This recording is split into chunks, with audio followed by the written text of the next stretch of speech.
میری آقا رسول اللہ رسول اللہ۔ السلام علیکم۔ حضرت حمزہ رضی اللہ عنہ مسلمان ہو گئے۔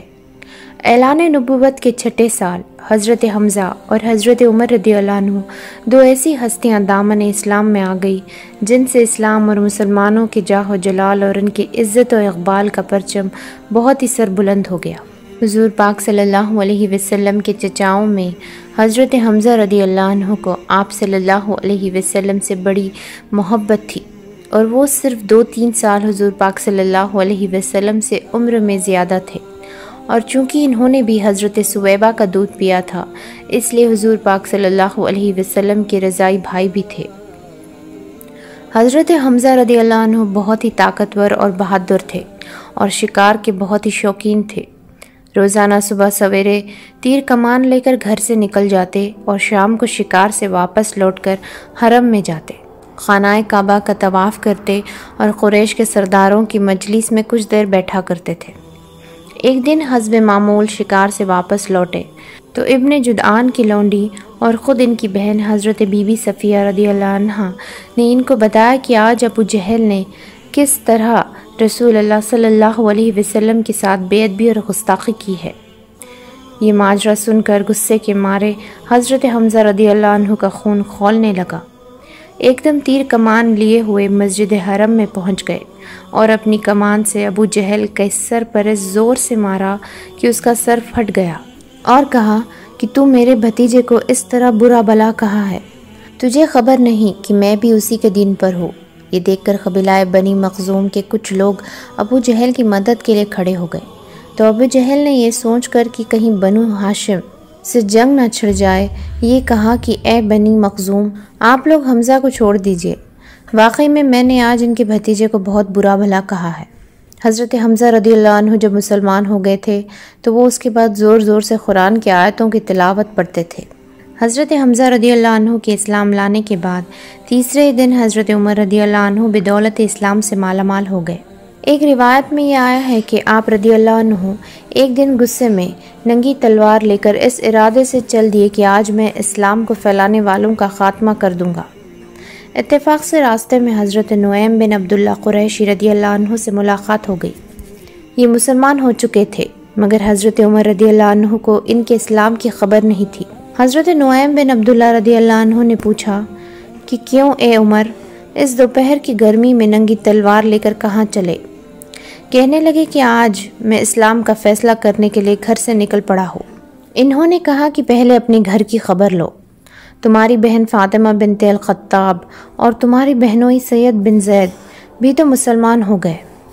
یہ سن کر آپ بہن کے گھر پہنچے اور دروازہ کھٹکھٹایا۔ گھر کے اندر چند مسلمان چھپ کر قرآن پڑھ رہے تھے۔ حضرت عمر رضی اللہ عنہ کی آواز سن کر سب لوگ ڈر گئے اور قرآن کے اوراق چھوڑ کر ادھر ادھر چھپ گئے۔ بہن نے اٹھ کر دروازہ کھولا تو حضرت عمر رضی اللہ عنہ چلا کر بولے کہ اے اپنی جان کی دشمن، کیا تو بھی مسلمان ہو گئی ہے؟ پھر اپنے بہنوئی حضرت سعید بن زید رضی اللہ عنہ پر جھپٹے اور ان کی داڑھی پکڑ کر ان کو زمین پر پٹک دیا اور سینے پر سوار ہو کر مارنے لگے۔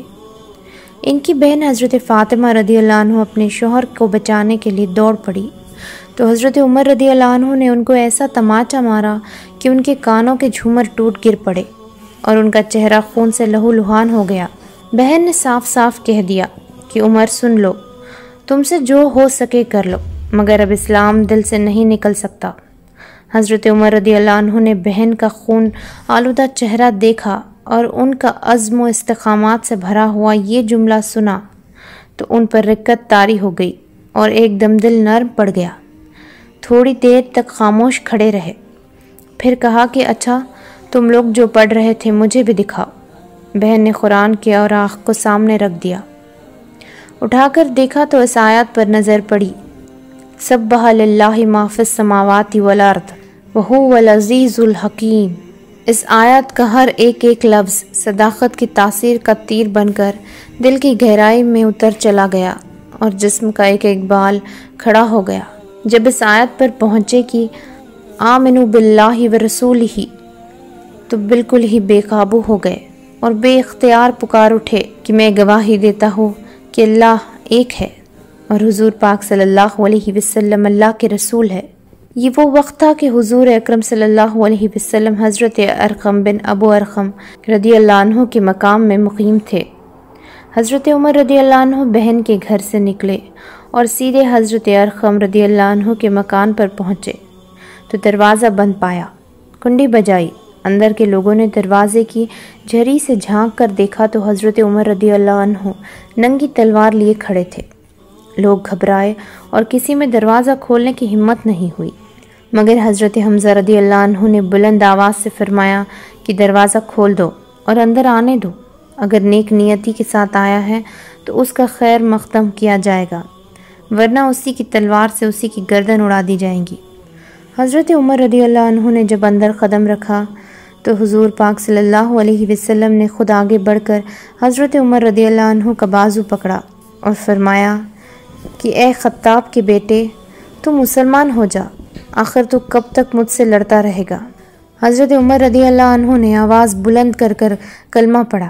حضور پاک صلی اللہ علیہ وسلم نے مارے خوشی کے نعرہ تکبیر بلند فرمایا اور تمام حاضرین نے اس زور سے اللہ اکبر کا نعرہ مارا کہ مکہ کی پہاڑیاں گونج اٹھی۔ پھر حضرت عمر رضی اللہ عنہ کہنے لگے کہ یا رسول اللہ صلی اللہ علیہ وسلم، یہ چھپ چھپ کر خدا کی عبادت کرنے کا کیا مطلب ہے؟ اٹھیے، ہم کعبے میں چل کر اعلانیہ خدا کی عبادت کریں گے، اور خدا کی قسم میں کفر کی حالت میں جن جن مجلسوں میں بیٹھ کر اسلام کی مخالفت کرتا رہا ہوں، اب ان تمام مجلس میں اپنے اسلام کا اعلان کروں گا۔ پھر حضور پاک صلی اللہ علیہ وسلم اور صحابہ کی جماعت کو لے کر دو قطاروں میں روانہ ہوئے۔ ایک صف کے آگے آگے حضرت حمزہ رضی اللہ عنہ چل رہے تھے اور دوسری صف کے آگے حضرت عمر رضی اللہ عنہ تھے۔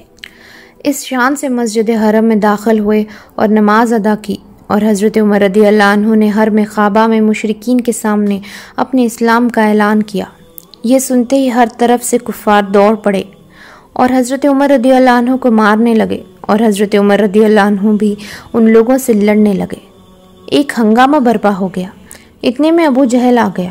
اس نے پوچھا کہ یہ ہنگامہ کیسا ہے؟ لوگوں نے بتایا کہ حضرت عمر رضی اللہ عنہ مسلمان ہو گئے ہیں، اسی لیے لوگ برہم ہو کر ان پر حملہ آور ہوئے ہیں۔ یہ سن کر ابو جہل نے حتیم کعبہ میں کھڑے ہو کر اپنی آستین سے اشارہ کر کے اعلان کر دیا کہ میں نے اپنے بھانجے عمر کو پناہ دی۔ ابو جہل کا یہ اعلان سن کر سب لوگ ہٹ گئے۔ حضرت عمر رضی اللہ عنہ کا بیان ہے کہ اسلام لانے کے بعد میں ہمیشہ کفار کو مارتا اور ان کی مار کھاتا رہا، یہاں تک کہ اللہ تعالیٰ نے اسلام کو غالب فرما دیا۔